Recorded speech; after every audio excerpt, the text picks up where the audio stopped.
and welcome to another session of Edgware United Synagogue's live-streamed adult education program, which we have timed to coincide with Mental Health Awareness Week.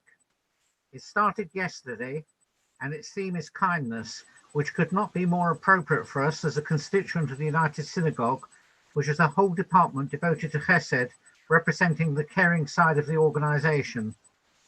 In the past, we have included sessions led by Jewish Care on Dementia, Jewish Women's Aid on Domestic Violence, and last year during National Mental Health Week, a session by JEMI, the Mental Health Service for the Jewish Community. Tonight, we are fortunate that we have as our guest speaker, Jonny Benjamin, a leading mental health campaigner, film producer, writer, vlogger, and obviously a public speaker. In 2017, he was awarded an MBE in the Queen's New Year's Honours List for his services to mental health and suicide prevention.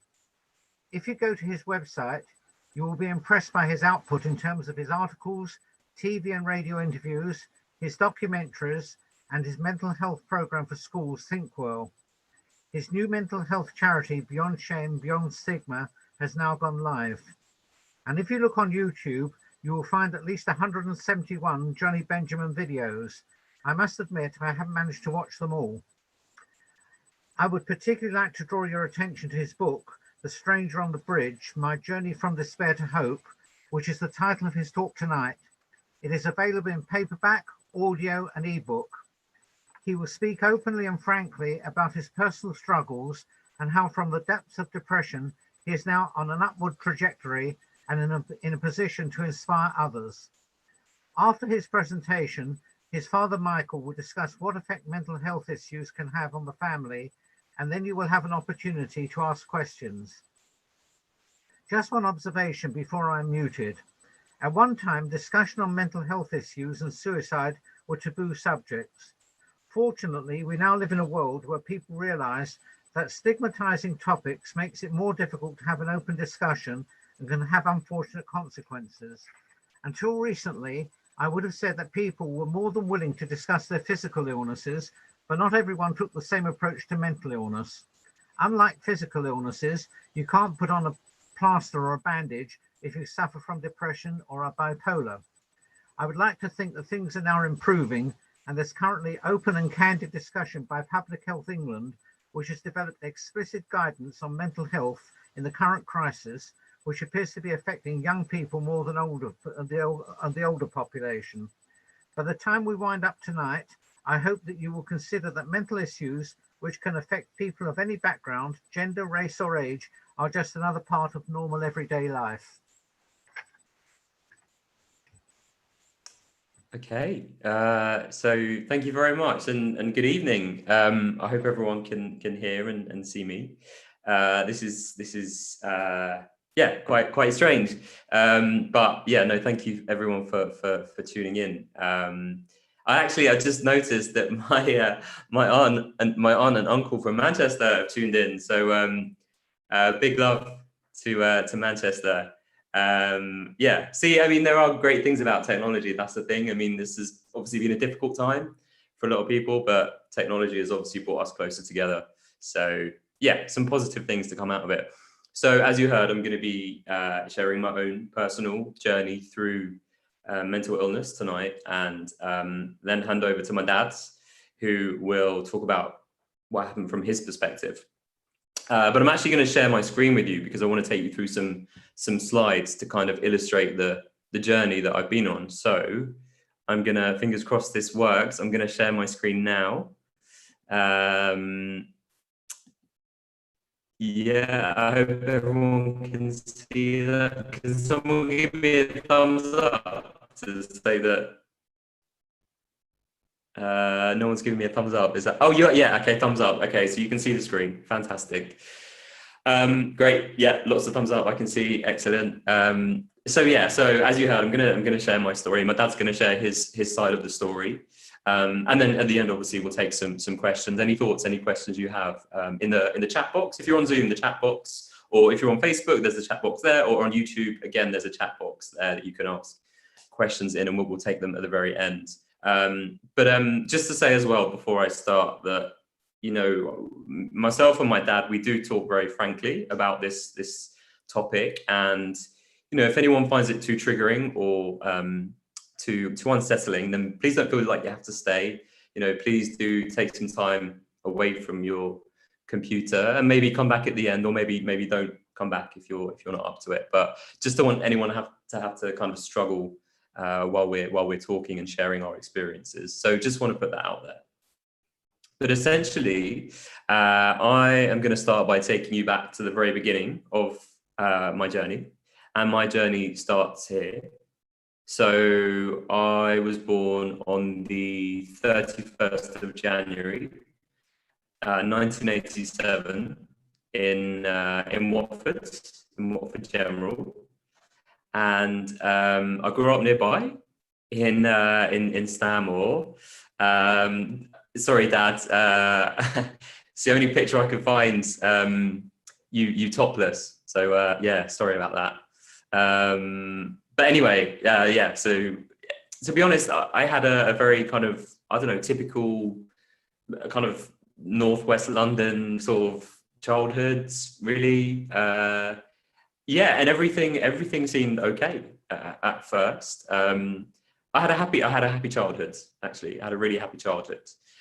This is me actually with my brother, his bar mitzvah, and it was shortly after this particular period when things started to change for me.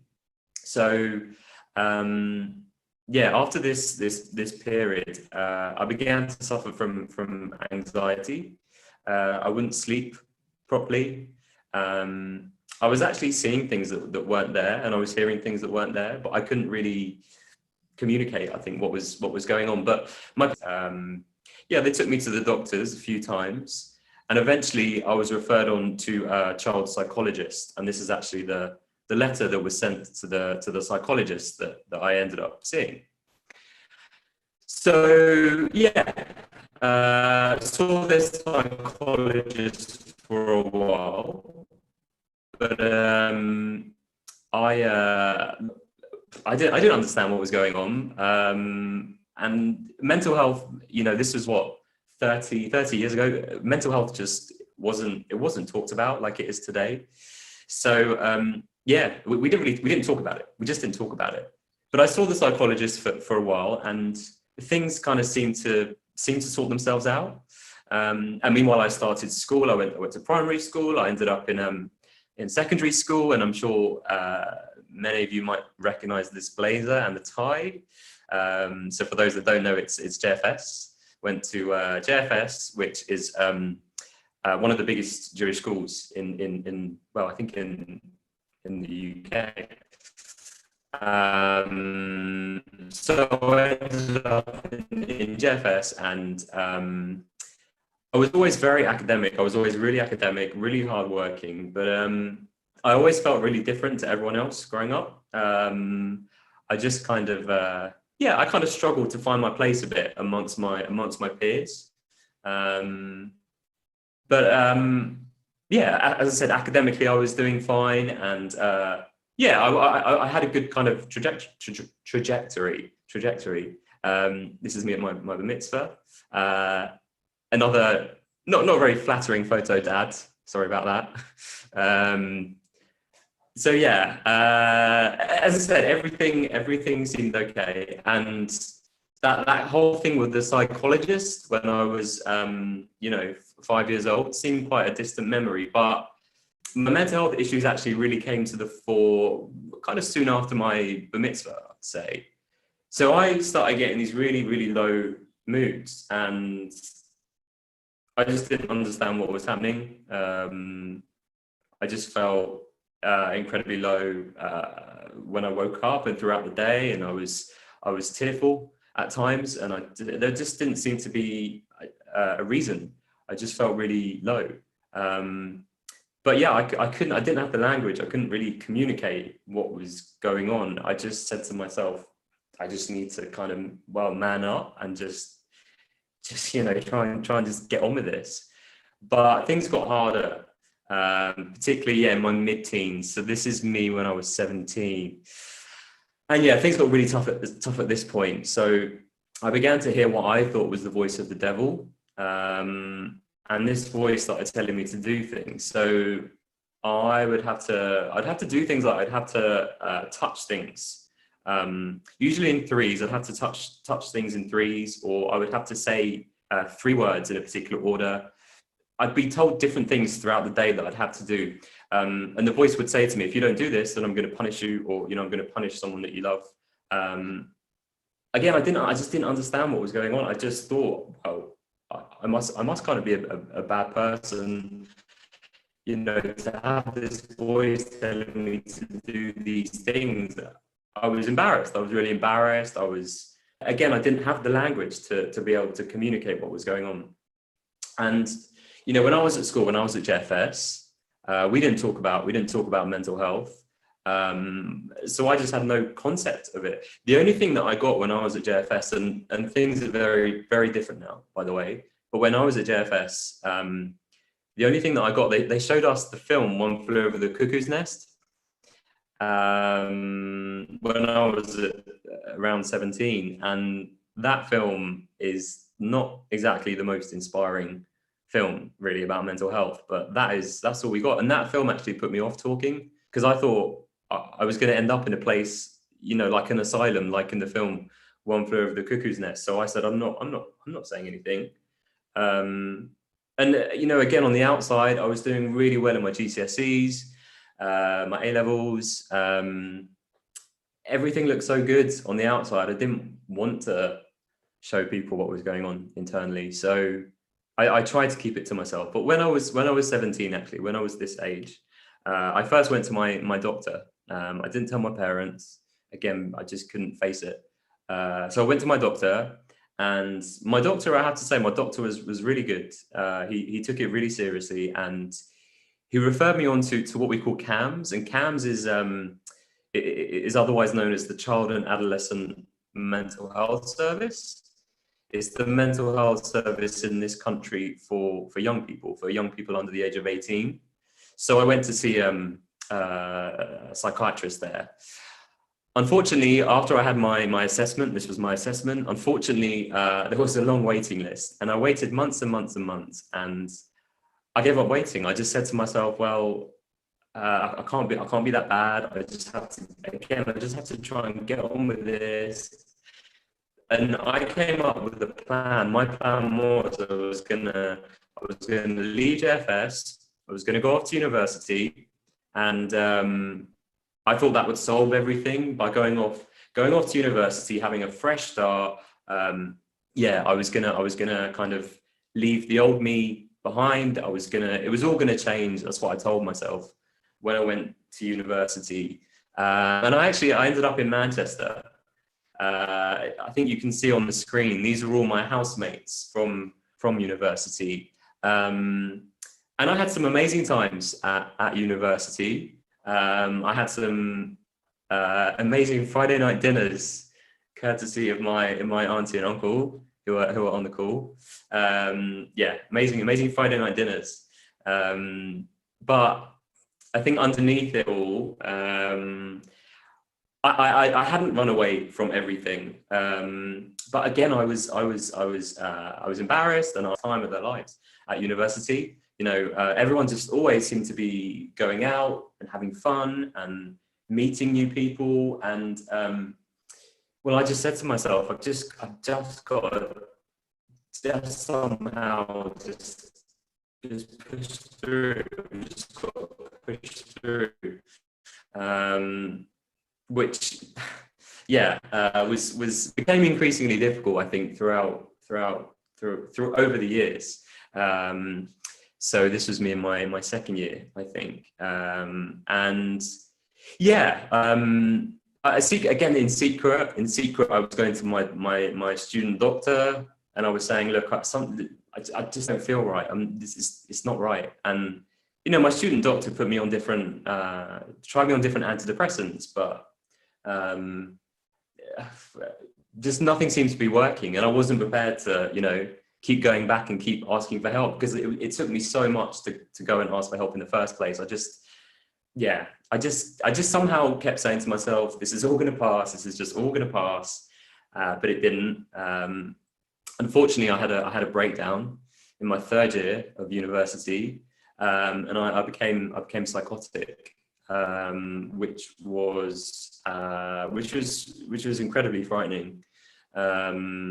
Essentially, one night, I felt like I was being completely kind of taken over, completely possessed, and I couldn't control what I was saying and what I was doing. Yeah, it was really frightening. And well, essentially, after that moment, I ended up in hospital. I knew at this point that I was really unwell. But again, like I just couldn't face telling my parents. And what I ended up doing was, and my dad will talk about this a bit more, but I ended up coming back from university, just going straight to my bedroom and hiding in my bedroom for a number of days before my mum and dad finally managed to get through to me that I needed to go to the doctor. And yeah, I ended up in a psychiatric hospital. They took me to the doctors, and the doctor saw straight away that I was really not well, and admitted me straight away into a psychiatric hospital. And when I was admitted to this hospital, I was given a diagnosis which is called schizoaffective disorder. So schizoaffective disorder is it's a combination of schizophrenia and bipolar. So for me, I mean, that was a massive shock. I knew something wasn't right in my head, but I mean, schizophrenia, I had no concept of schizophrenia. So it was a big shock, obviously not just for me, but obviously for my parents and for my friends. Yeah, big shock. By the way, just to say that this story, it does get better. It really does get better. Yeah, it gets a little bit worse, but then it gets better. So, please do bear that in mind while you're watching and listening. But yeah, it did get a bit worse at first because I ended up running away from the hospital that I was in. I spent a month in this psychiatric unit, and it just got worse. Essentially, yeah. At the end of this month, I decided I was gonna run away, and that was gonna be it. I couldn't see a way out. Essentially, I couldn't see. I sort of pictured the rest of my life being in hospital, being a burden on my parents, and I just thought the best thing was, if I wasn't here, there just didn't seem to be any other way out. So I ran away from the hospital. This was now the beginning of 2008. I ran away, and I ended up on the edge of a bridge. But very, very fortunately for me, I wasn't on the edge of this bridge for very long. When this stranger came in, he stood next to me, and he started to talk to me. And there was something about this young guy, this young stranger, just managed to get through to me. In the hospital, where I'd been, I was on what they called the suicide watch, which meant that someone basically sat and watched me 24/7. But people would come and sit and just they'd just watch me, and they wouldn't talk. They would just observe me. In the hospital, I just couldn't talk to anyone. There was no one there to really talk to, or someone to listen. But this guy, I don't know, he was just prepared to talk, but to really listen. I hadn't been listened to like this before, and it was really powerful. For me, there were two key things, I think, that this stranger said that got through to me. The first key thing was, he said to me, don't be embarrassed. He said, you don't need to feel embarrassed, which I'd never heard that before, ever. Because for me, and I keep on saying this, but the embarrassment and the shame was just so it was just overwhelming. It was just, I was so embarrassed about the fact I had mental health issues, the fact I was in this psychiatric unit, and also something I hadn't mentioned, but I was also struggling with my sexuality, which, looking back, growing up, I think was it all played into each other. My sexuality, my faith. For this guy to say to me, you know, don't be embarrassed. It was like a massive weight off my shoulders when he said that. But for me, I think the real key thing he said that got through, he just said to me very, very casually, he just said, "You'll be all right. You know, you'll get better." And no one has said that to me before. In the hospital, my psychiatrist was, well, he wasn't very optimistic. But just for someone to say, you know, no, you can get through this, you can be all right. I think that was the key. And eventually, I agreed to step off the edge. I was going to go for a coffee with this guy, but well, someone had called the police, and as soon as I got off the edge to the pavement, the police kind of jumped into the scene, and it got a bit frantic. I got quite scared, and I was handcuffed and I was taken away by the police. And yeah, that's the last, for now, that's the last I saw of that stranger. I was taken away and I was sectioned. I was given a section 2, and this is the section that I was given. So being sectioned means that you have to stay in hospital for a certain period of time. This was a difficult few hours being sectioned, but after that was done, I was then taken back to the hospital that I ran away from. And I have to say, on the way back to the hospital, I felt a little bit different. There was something that felt different. I think from talking to this stranger and him saying to me, you know, you'll be all right, you'll get better. I had this bit of kind of hope that I hadn't had before, really. And, you know, obviously, you know, you heard just before I began speaking about kindness and the importance of kindness and the power of kindness. I mean, yeah, I think, you know, this stranger, this extremely kind stranger, really, well, just changed everything for me through his actions. So I went back to the hospital that I ran away from, and well, essentially I began a very long road to recovery. Eventually I was discharged from the hospital and I went back into kind of the community, but it took me a long time to really start talking properly. I just found it too difficult to really be honest and open up about, you know, everything I'd gone through, everything I was experiencing. So I really, again, I was doing better, but I was still keeping everything internal. I did for all of my early 20s, really. Everything stayed internal. But when I was in my mid 20s, I finally started talking, and as you heard just before, I started YouTube videos. It was my way of talking. I used to get my camera out, and it was easier talking to my phone camera rather than having to look someone in the eyes. I've always had, I always found it difficult, looking my psychiatrists, therapists in the eyes and having to talk about everything in my head. I just found it too tough. But yeah, with my phone, I could do that. I could talk more openly, more freely. And so I started putting these YouTube videos online, because I wanted to connect to someone to relate to, you know.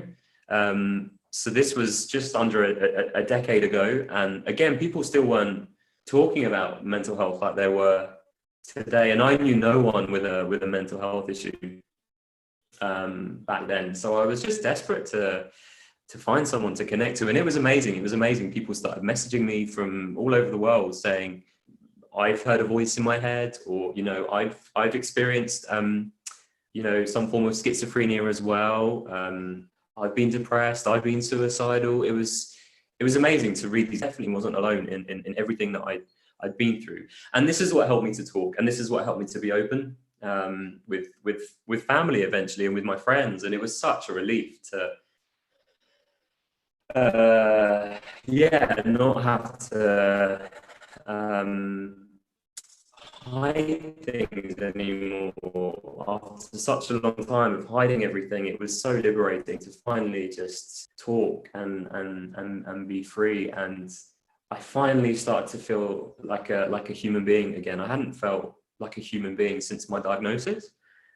I kind of felt very I'd alienated myself, I think, after my diagnosis. But now finally I started to feel more human and connected again after finally being able to talk. And that's when things really changed. And it was at this time that I started, getting involved in the world of mental health. I wanted to try and, use my experiences to try and make a difference. So I got involved with charities like Jamie. I'm sure many of you are familiar with Jamie, the Jewish mental health charity. I became an ambassador for Jamie. And I also became an ambassador for a charity called Rethink Mental Illness. And it was Rethink Mental Illness that said to me one day, they said, your story is really interesting. Have you tried to, or have you thought about trying to find that guy that stopped you on the bridge? And to be honest, I just thought it was impossible to try and find this guy. How was I going to find? I didn't have his details. He could be anywhere. So it was 6 years now since that incident on the bridge. So it just seemed impossible. But we decided to find this guy. If I'm honest, I didn't think we'd find him. It seemed impossible. But we did it to raise awareness of suicide as well. So, suicide is the biggest killer of men under 45 in this country. And it's the biggest killer of both men and women under 35 in the UK as well. Not road accidents, not cancer, it's suicide. And yet we barely talk about it. It just doesn't make sense. So that's why we launched this campaign, to get people talking about this difficult subject of suicide.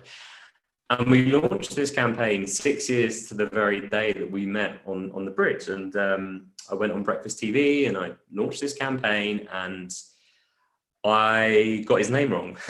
I got this guy's name wrong. I thought his name was Mike, this stranger on the bridge. My memory from that day was really hazy. That day on the bridge was pretty traumatic. So I had a bit of a blank. But anyway, I thought his name was Mike. So I called the campaign Find Mike, and we launched it, and it just kind of took off. It was very surreal. It went around the world. It started trending on social media. Yeah, very surreal. But the most unbelievable thing happened. Within a few days, we had 38 people come forward, say, I think it was me that stopped you, or I think it was a friend of mine that stopped you, or I think it was a cousin that stopped you.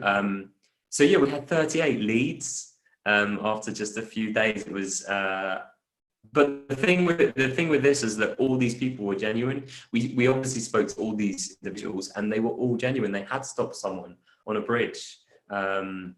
All these, again, going back to kindness. I mean, isn't that kind of the ultimate act of kindness? Just incredible stories. By the way, I'm very aware that my computer keeps flashing up saying my internet is unstable, my internet connection. Sorry if it's cutting out or if it's being a bit temperamental. I do apologize. I hope it's still watchable. But anyway, so we spoke to all of these people that came forward, and I've got a thumbs up. Thanks. That's really, reassuring. Thank you. Spoke to all of these people, but none of them were the person I was looking for. They all had different accounts to my account of that day on the bridge. And then finally, 2 weeks into this campaign, the charity got a message from someone called Neil, not Mike, someone called Neil, to say it was him that had stopped me on the bridge. And Neil's wife had seen this post on Facebook. Recognized the story straight away and got in touch, and we were reunited. Which was I always find really difficult to put into words. It was just, yeah, it was really overwhelming, and yeah, just very special, you know, to be able to sit there and say thank you. Yeah, it was amazing. It was really amazing. And after that, once obviously I had got his name right, yeah, we began to work together, myself and Neil. We began to work together, and we began to share our story to try and well, educate people and help others that, you know, didn't have a voice like us. And yeah, that was 2014 we started, and yeah, it's been quite a journey since then. It's been quite a journey. Our documentary, The Stranger on the Bridge, came out in 2015. And this led to us doing lots of things like we ran the London Marathon in 2017 for Heads Together, which is the Young Royals mental health charity. And running the marathon together was, yeah, again, that was really such a special moment, because we actually ran underneath the bridge where we both first met all those years ago. Yeah, that was, again, it's hard to put into words actually what that was like, to be honest. And then after that, my first book, which you heard about, came out, and yeah, this was me launching it with Jamie, which was very special. But to be honest, you know, my mental health has been up and down. It has been up and down. Fortunately, at the moment, it's in a good place. But over the years, you know,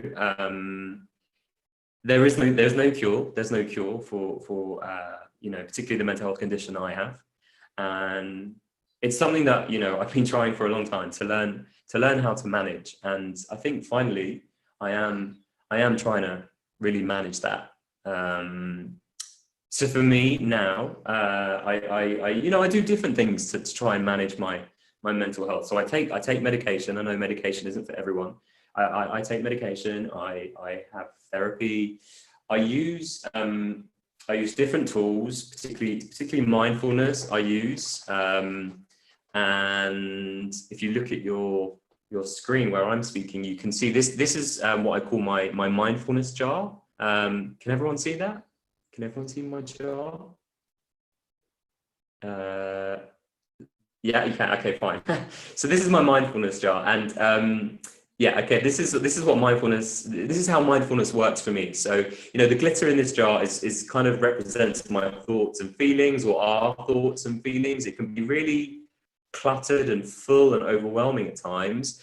You know, I don't know about you, but sometimes you know, my head hits the pillow and my thoughts are literally whirling like this, like the glitter in the jar. It's just really hard to find some peace of mind and some clarity. But through things like meditation or through yoga, the thoughts and the feelings begin to kind of just settle down. I mean, they're still there, the thoughts and the feelings, but finally I get some clarity. And again, I think, you know, going back to kindness, it's all about being incredibly kind to those thoughts and feelings.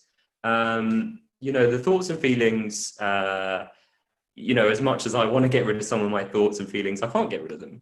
But it's about, yeah, being kind to those thoughts and feelings and not judging them. And through the kindness, through just letting them be there, through just observing them rather than kind of getting caught in them, the thoughts, the feelings, the intensity begins to kind of settle down. And so for me, yeah, finding like clarity and peace of mind makes a huge difference to me. But I think more than anything, it's talking that makes the biggest difference of all is talking. And something a therapist said to me once. He said it's not your fault, Jonny. He said it's the way that your brain is wired. And it really helped me when he said this. I don't know why we separate our brain and the rest of our body. You know, we have mental health and we have physical health, but we're all connected. I think one day we'll just have health and we'll reconnect the brain and the body. I think maybe one day. But for me, yeah, thinking of my mental health as my brain, as an organ, just like you know, any other organ. It just helps me to feel less consumed, I think, by the mental illness, if that makes sense. I'm coming towards the end, obviously. You know, I very much want my dad to have his say as well. But just before I close, just to talk about the work that I'm doing now. The work that I'm doing now is very much focused on young people. So we know that 3/4 of all mental health issues begin in adolescence. So it just doesn't make sense why we don't do more in our schools. 3 years ago, we launched a mental health program in schools called Think Well, and Think Well it's been into schools all over the country, and it's great, but it's not enough. I want to see mental health kind of embedded into the curriculum, the school curriculum. You know, why don't we talk about mental health within different subjects? You know, in history, there's so many people in history that had mental health challenges: Winston Churchill, Abraham Lincoln, Florence Nightingale. Why don't we talk about that in the subject? Or, you know, going back to the brain in science, you know, why don't we talk about the brain and focus on it in a subject like science? When I was in school, you know, we talked a lot about the physical body in science. We didn't talk about that can lead to things like depression. Why don't we learn about that? Or, you know, in English, again, so many times the theme of mental illness comes up in literature. At the end of Romeo and Juliet, you know, unfortunately, they both killed themselves, both Romeo and Juliet. And I remember my teacher at JFS she just kind of brushed it under the carpet, did not talk about the fact that they just killed themselves. We need to talk about it, you know, in schools from an early age. So that's my big passion. And we've been doing work both in the UK, but also abroad as well. This was a trip to India to work with some amazing young people. All of these young people, unfortunately, they all have HIV. They live together in this massive orphanage near Mumbai, and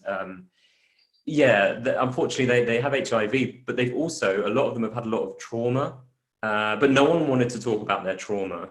I mean, they were very much focused on the HIV, they were being treated for the HIV, that the HIV was being monitored, but the trauma just no one wanted to address. So we were working with the young people and with the adults as well on looking at what we call prevention, the prevention side of mental illness, and also the early intervention side of mental illness. So in this country, it takes an average of 10 years from your first symptoms of mental illness to your diagnosis and your treatment. 10 years. And it's like that everywhere, not just in the UK, it's like that everywhere, but it's just not good enough. You know, if we get in there early, it can make such a big difference. So this is why we've just set up a new charity. It was called Beyond Shame, Beyond Stigma. We just shortened it this week. We are relaunching it. But essentially, Beyond is all about getting help and support to young people early, you know, before it gets too late. These are some of the young people who we're working with, and it's amazing. There's so many. What I'm finding now when I go into schools, and you know, I've been doing a lot of work with Jamie, going into various Jewish schools. It does amaze me, you know, how open young people are. I'm generalizing, but afraid to put their hands up and say, yeah, you know, I've been through anxiety. Yeah, no, I've had depression, or my dad's got, you know, been through depression. It's just because when I was at JFS, no one ever talked about mental illness or about, you know, sexuality. It's just I feel like the future is really positive, and we'll make sure that we send all the details out about our new charity at the very end. But I'm going to stop there because I really want my dad to have his say. But just before I hand over to my dad, two really useful resources for people I've listed there. So one is called the Hub of Hope. So the Hub of Hope is a website, and it's an app, and it tells you where your nearest local mental health support is. I mean, you know, we speak to people and so often they just don't know where to go. They don't know where to turn, particularly locally. So this is a great resource. You just type in your postcode or UCLSs, which is great. So the other thing is an organization called Shout. So Shout is a 24/7 tech service. and it was brought over by the Young Royals from the US. And since it's been launched, it's been massive. It's been huge. Particularly with young people, we know that young people are going to the toilet at break time when they're at school, and just texting because it's silent, so no one can hear. So that's a really useful resource as well. I am going to stop now. I'm aware I've spoken for a long time.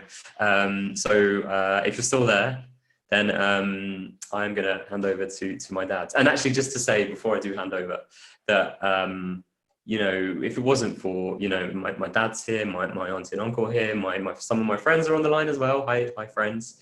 If it wasn't for that support that I've had around me, then then I don't think I wouldn't be here today, to be honest. That support that I've had is when the times that I've struggled to keep myself alive, the support I've had around me has kept me alive. So I'm incredibly grateful for obviously family and friends for their continued support. So with that, I'm going to hand over to my dad. And thank you so much for tuning in, and we'll take questions at the very end.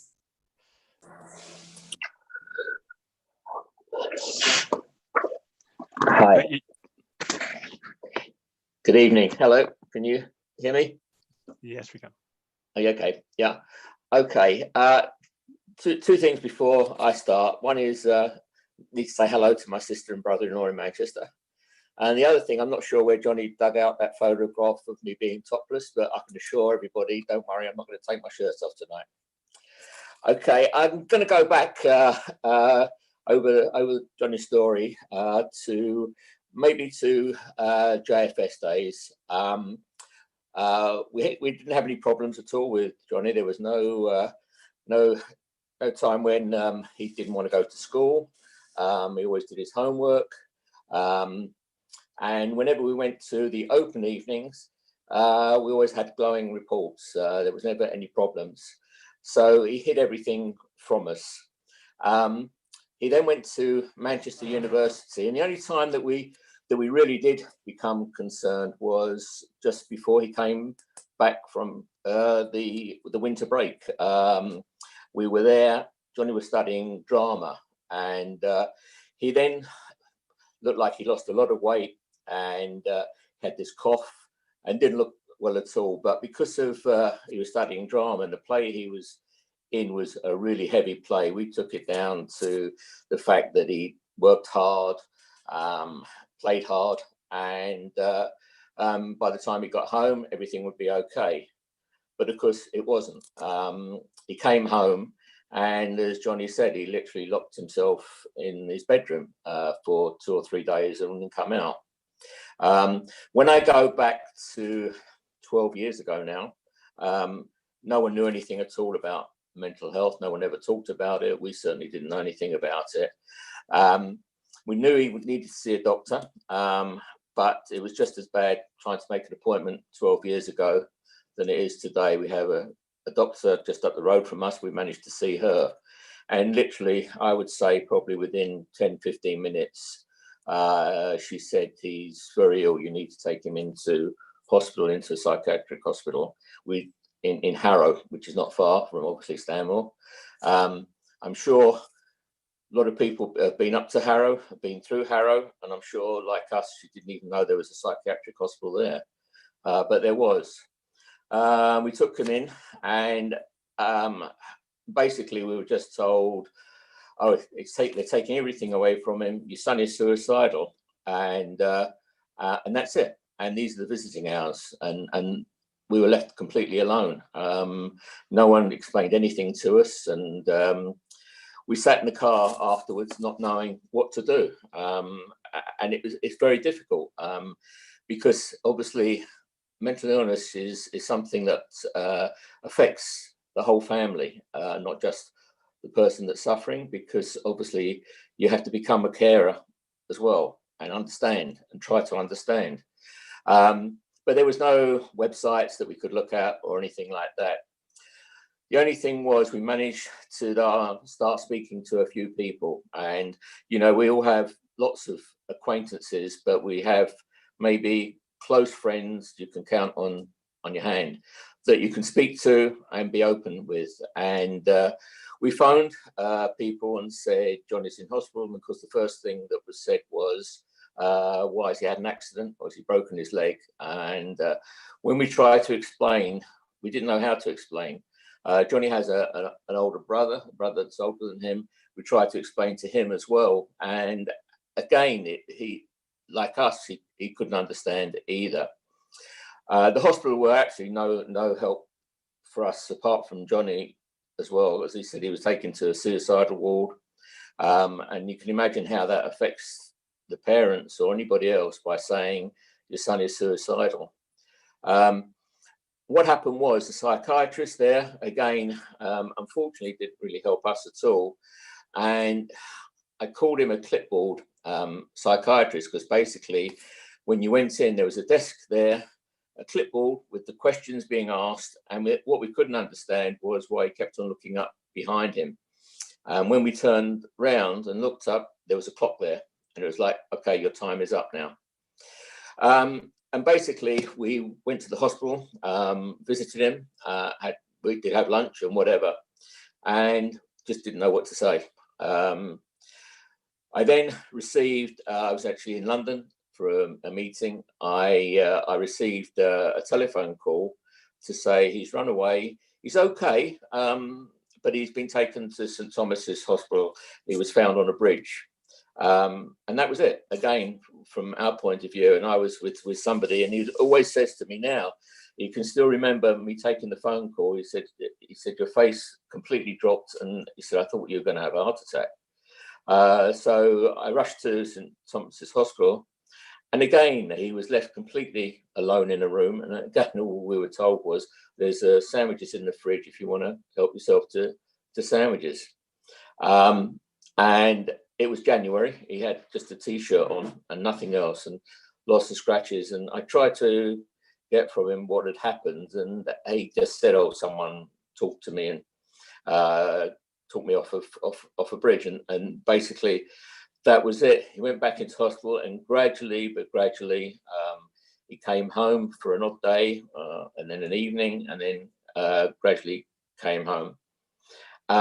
There was obviously a slight difference, but again, he kept himself very much to himself. We didn't talk about it that much because, again, we didn't understand it. Thank goodness things have moved on. As Spencer said, people are now talking about it now. If you go back 12 years ago, people didn't even want to talk about cancer. Now they're open about cancer.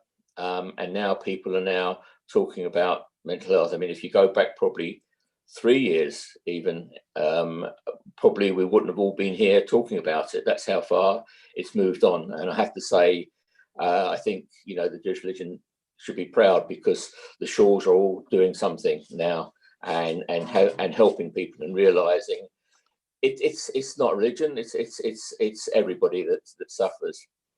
But gradually we did start to speak to each other. And we started to open up about things. I go back quite a few years ago now. I was found that I had prostate cancer, which now everything is fine. But if I could talk about my physical health, then we should all be talking about our mental health. So that really opened the door. But it's also very difficult to talk face to face. So what we used to do is call it drive time. So basically, you're not sitting in front of each other. You're sitting side by side, so you can start talking. But the most important thing is, from a parents or siblings or whatever, is the need to talk. You do need to talk, and you need to have that conversation. The first conversation, believe me, is very hard. Okay, it's not easy. It becomes easier, I can assure you. But it's that first conversation. But you also need to seek help as well, in the fact of talking it over with friends, with close friends, with other people as well. We've met over the years some fantastic people that have suffered, and they're willing to talk openly about it. And I think that's the thing you need to do, is you need to talk openly about it. I mean, a couple of things really from our point of view is again, psychiatrist that Jonny sees now is fantastic. We know she's always going to be late because she spends a lot of time, but at the same time, she also talks to us as well. Not necessarily straight away, but Jonny goes in and then we go in. And again, she's very open and ask questions. You can be open and ask the question. You can actually say, how are you? But don't just ask the question. You have to listen to the answer as well. And it really needs, I mean, also things need to be explained a lot more. When Jonny was diagnosed and basically was just given pill after pill, and in fact he wrote poems called Pill After Pill, and he didn't want to take his medication. But again, that one doctor just said, you know, if you have diabetes, there isn't really a cure, but you can take medication and it will control it. And sometimes it needs to be adjusted. And it's the same with mental health. You know, not everybody wants to do medication, but with Jonny, it works. And yeah, sometimes, as Jonny says, he does, you know, and basically we know this time when he's not feeling well, because he actually does phone and say, I don't feel well. And there's a tone to his phone call that says, I don't feel well, where we know it's not feeling well because he's got a cold. It's because he needs help. But thank goodness we know now where to go. There's some great helplines out there. We've actually started, not just me, but with other people. You know, the men are probably the worst people to open up and to talk. Jamie are doing a fantastic job. They started a family forum, but someone said, you know, the men really don't go, and really we need to start something with men. So a few people before me started to meet up for a coffee, but now we meet once a month, and basically we console each other, we talk to each other, we have a coffee, and we talk to each other. And sometimes you can signpost people, and that's what we try and do. You know, have you tried this or have you tried that? But I think also it's a way of helping us as well, the parents, to talk to each other, to know you're not by yourself. You know, there are other people out there, and you can get help. And afterwards, you know, we're happy to share all the signposts and where you can turn to. Jonny mentioned about Hub of Hope, which is really great, but there are other organisations as well, and we're happy to obviously share with Edgeware. You know, so if anybody needs any help, or any father wants to join us at Jamie's Fathers Forum, be happy. So again, we'll give the details, and anybody then can contact me and I can give details. Unfortunately, obviously, with the lockdown, we couldn't have the last meeting, so we managed to Zoom each other, and we've started to learn how to Zoom, which hasn't been easy, but we did Zoom each other, and we're there. You know, if anybody has a problem, they can WhatsApp each other, and we're there to help people. So I think the message that I have really is, don't be afraid to ask for help, and don't be afraid to talk. And now we're going to hand it back to any questions on it. Okay. You're muted. So we have had a few questions come through on the chat to me privately. Do you want me to cover those first, Spencer? Is Sarah Schiller there? I know she asked him particularly if she could ask a question. I couldn't see anyone with that name, but what I'll do is if they could message me with any questions, and then I can unmute them. And in the meantime, I'll share the questions we've had in. Let me just unmute. Also tell them that if they want to ask questions rather than make comments, they can come into Zoom. A few people have left, and there's a bit of capacity there now if they're on YouTube or Facebook. Sure, yeah. If anyone wants to put their hand up on Zoom, if they'd rather speak rather than type, then please do, and I'll come to you shortly. Okay, I've unmuted. And the other thing is, it is an opportunity for questions. It's not to make your own statement. Jane. Okay, right. I'll come up with the first question then. By the way, just to say, actually, normally we'd we'd be having coffee and bagels, but unfortunately tonight, we can virtually pretend that we're having. You can have a virtual bagel. You can Virtual indeed. one, yeah. Okay, the first question then, this is from Deborah. How has the lockdown impacted you? Mental health has become a hot topic at the moment, but as someone with pre-existing conditions, how do you manage yourself? Yeah, no, it's a really good question, and I didn't even mention the lockdown. The weird thing with the lockdown is, for me, and I'm not, for other people it might be different, but for me, this is kind of I'm kind of a bit used to it now, quite very used to this whole lockdown thing. I've got kind of into the routine of, so I'm living on my own, and I haven't seen anyone for a long time, and this is kind of feeling like the new sort of normal for me. So that's why I didn't even mention it, because it's become sort of the new normal.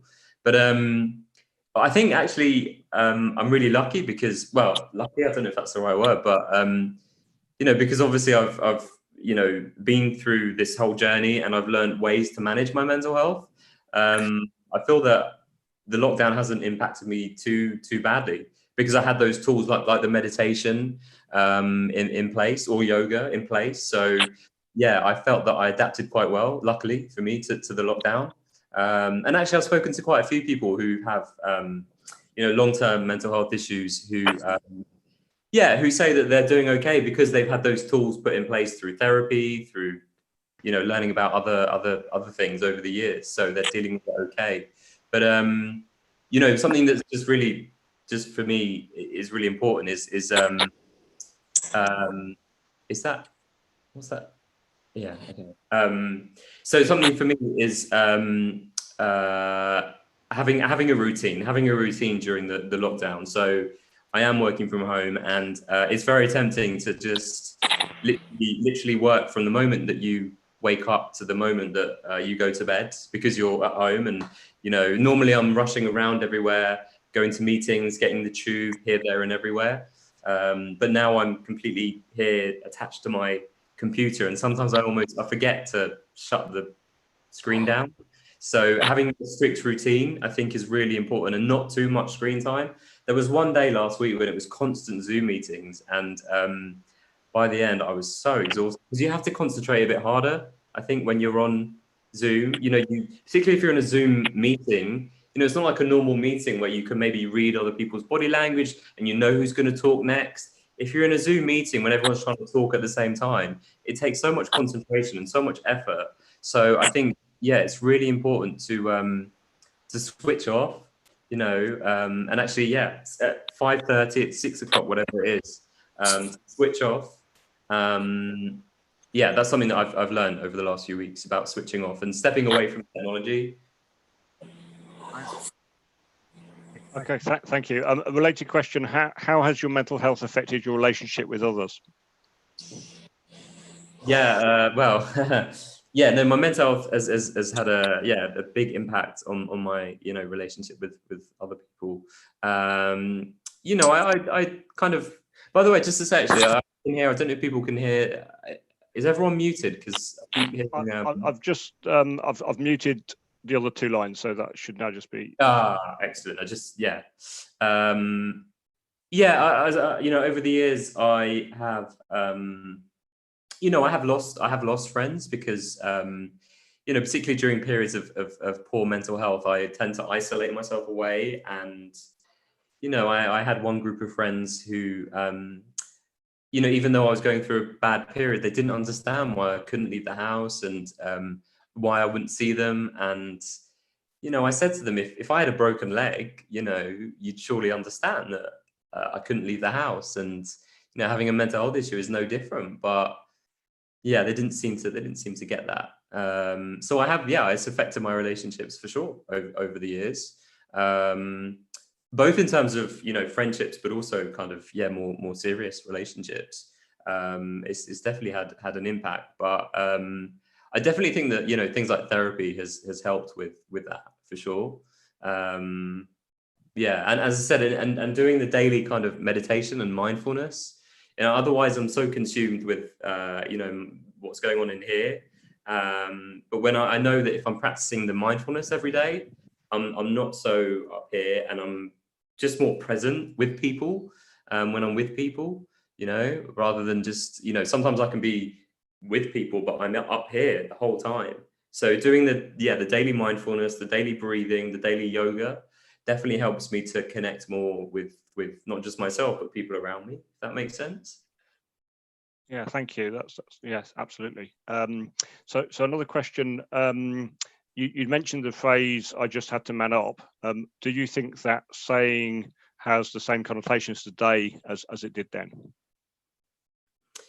Well, I mean, I do think we still have a way to go. To be honest, I do think we have a way to go in terms of manning up.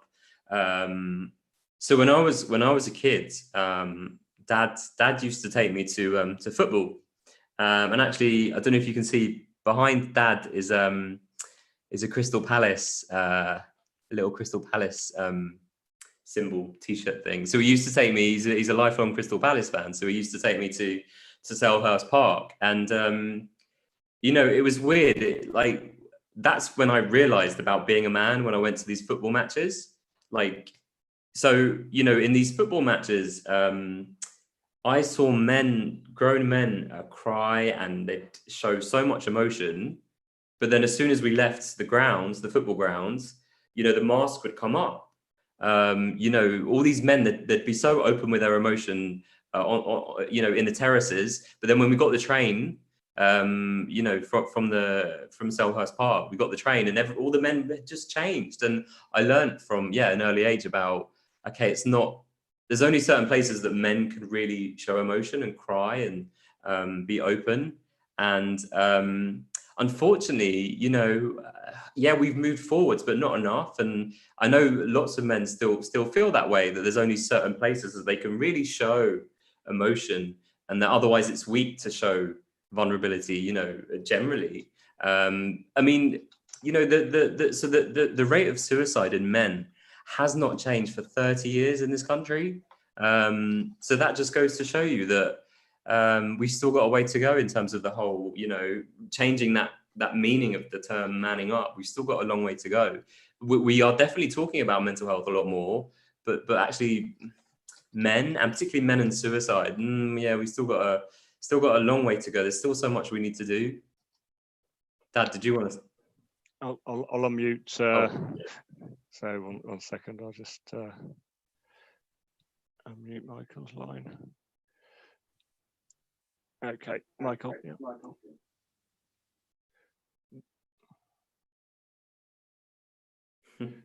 Okay, try again. There we go. Hi. Yeah, just going back to that. One of the worst industries for suicides is the building trade, because you have all these big men, builders, but they're left alone a lot of the time, and they're being told to man up all the time.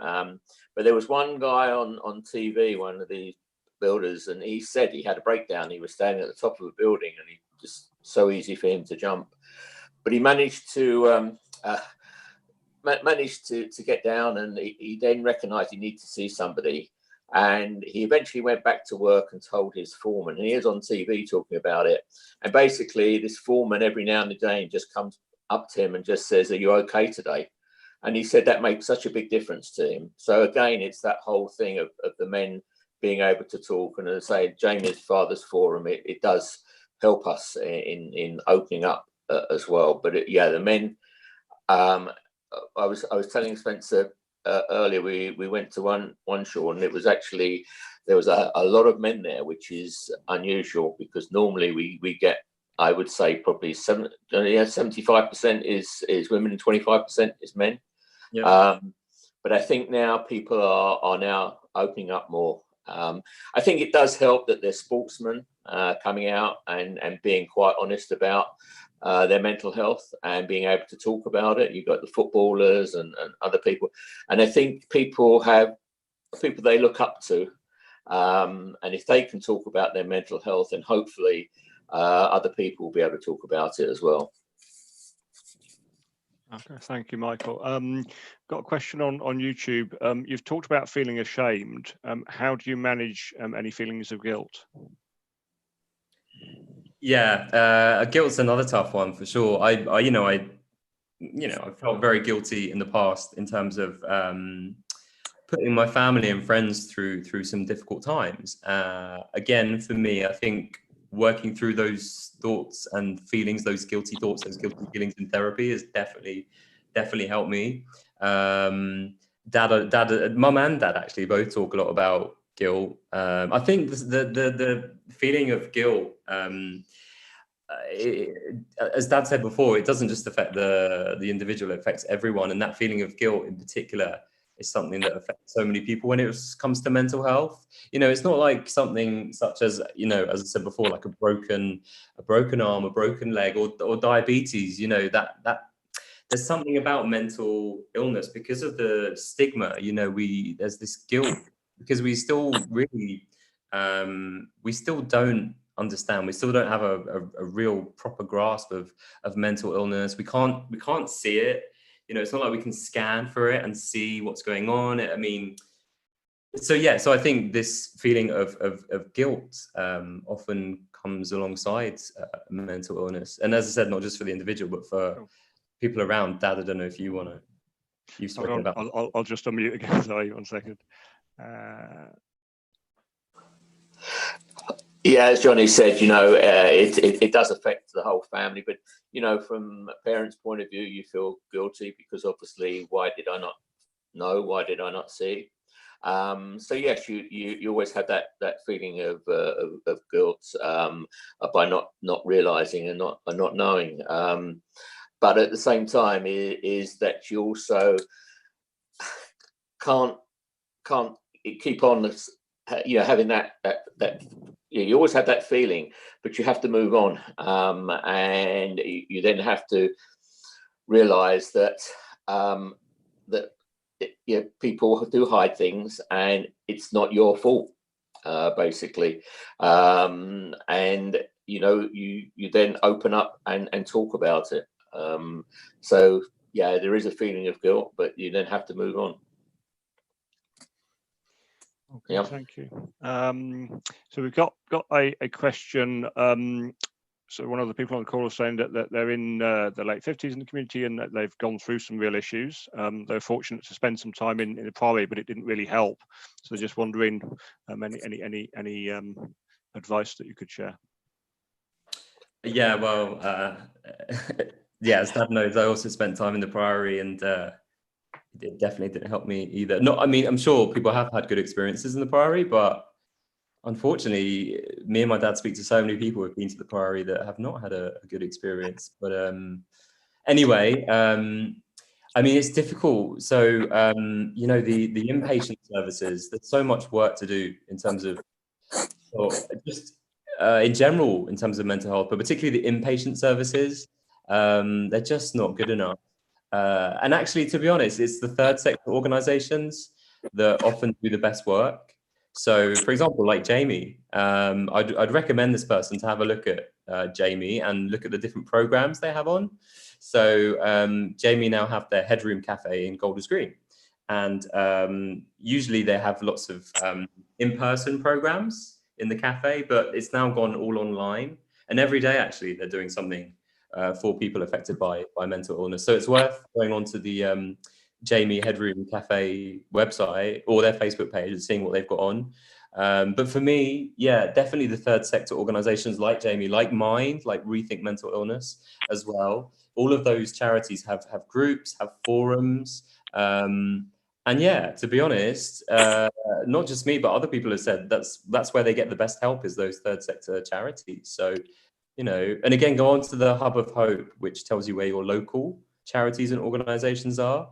Hopefully that might be helpful. I think it's the same, with your physical health. You've got to have faith in who you're talking to, with a doctor or a dentist or wherever you go to.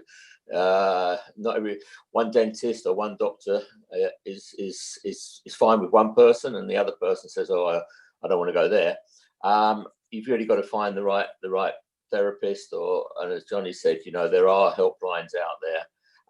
And like Jonny said, I would suggest that you do, and you find people that you can talk to each other with. It's not just a therapist or someone else, you know, it's also talking to other people that unfortunately have suffered as well, that can help you.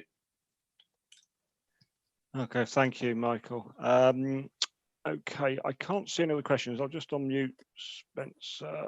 In fact, Spencer, I think you're muted. Right. So no other questions?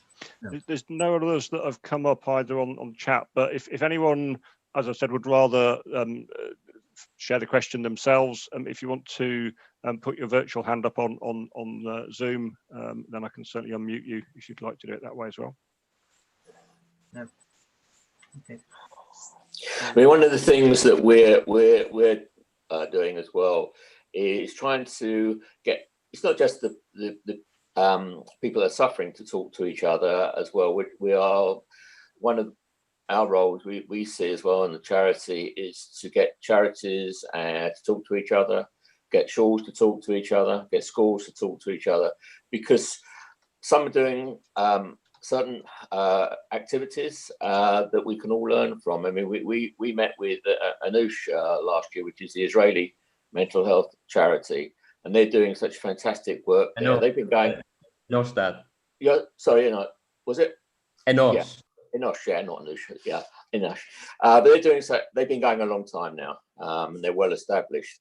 But they're doing some fantastic work there, and I think, like everything, we can all learn from each other, and basically sharing ideas. And again, you know, I say with the schools, you know, that schools can talk to each other and talk to their welfare people, and find out what they're doing, and share information, because I think we shouldn't hide the information. We need to share it so everybody can benefit from it. I certainly agree. I mean, we have run some mental health sessions for parents in the Edgware community previously, and we're looking to do some further sessions as well. Yeah. There's one other question actually, Spencer. Let me just unmute. So David, you should be unmuted.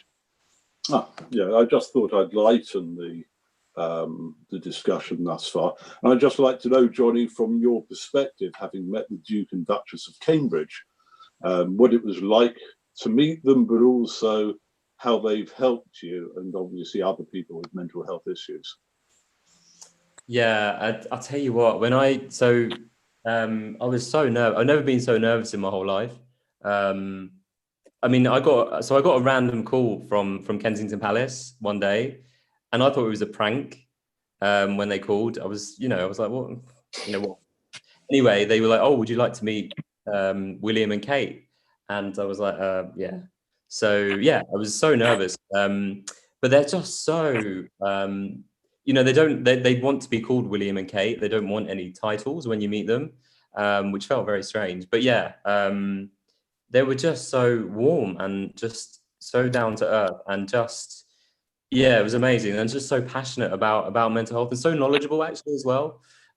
So I first met them 3-4 years ago now, when they first kind of started their journey into mental health, and obviously they've done so much in that amount of time. But even at the very beginning, I mean, I was just so surprised at how much they knew, and how much just how passionate they were.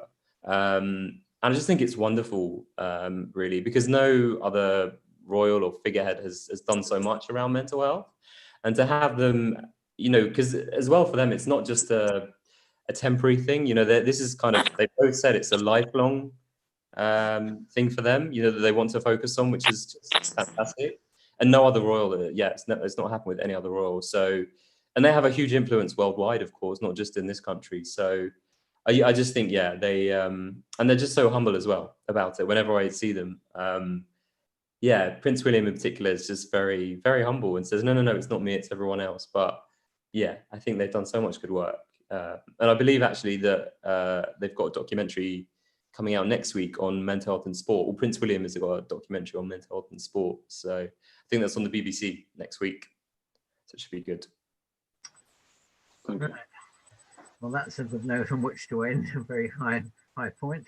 Our next live stream session will be on Tuesday, the 2nd of June, when Luke Akehurst, the director of We Believe in Israel, will give a talk on what's going on in regard to Israel, Jews, and anti-Semitism in the Labour Party.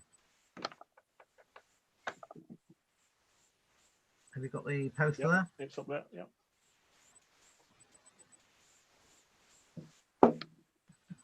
Yeah, I'll just share it. Right. Yeah. So that's the one on in 2 weeks' time. And then on Tuesday, the 30th of June, Richard Cohen, the great nephew of Sir Jack Cohen, will speak on 100 years of Tesco. If you can put that one up. Yeah, that's up.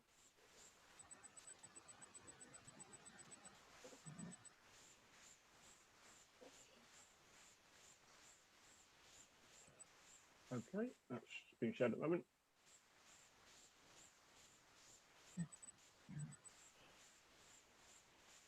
Well, maybe while you're doing that, I'll just mention how to get at these. Details of these events and others can be found on the Edgware US website, www.edgwareu.com. Tonight's session will be placed on our dedicated Edgware United YouTube channel, where you can also find the previous session on Projecting Britain at War about World War II films, and an extensive archive of recordings of previous sessions, which we are constantly expanding. I would now like to call on Heidi Schulman, who was instrumental in setting up and organising this session, to propose the vote of thanks. Thanks, Spencer. So, Johnny, I just want to say it's been an absolutely lovely talk this evening, and just to think it originated all the way back last year, August, when I had picked up your book, Stranger on a Bridge, and just emailed you, and you responded so quickly and promptly. And it's really proved to, back then, it was an inspirational read as much as now, hearing both of you and your father, Michael, speak, and especially being part of Mental Health Awareness Week, it's made it even more pertinent and relevant. And I'm sure we've all learned a lot about all the different resources that are out there currently. And on behalf of Edgware United Synagogue, may I thank both you and your dad for agreeing to speak, and also being so flexible and supportive from moving the event to Zoom. And it's been a real honor and pleasure to hear both of you speak. So thank you. Thank you. Thank you. Thank you very much. I'll say there has been a post in the chat, so everyone that is still on Zoom, with details of the Headroom Cafe and the online sessions that Johnny mentioned earlier. So please have a look at those before we close.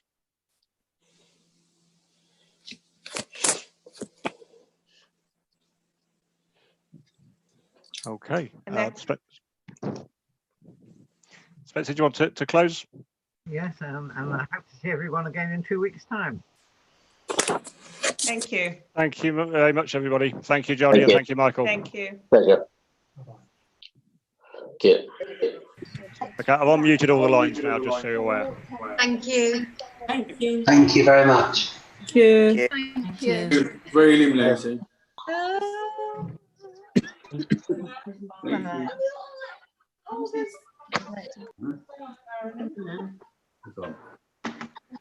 you. Okay, thanks very much. I'm going to stop the live stream now.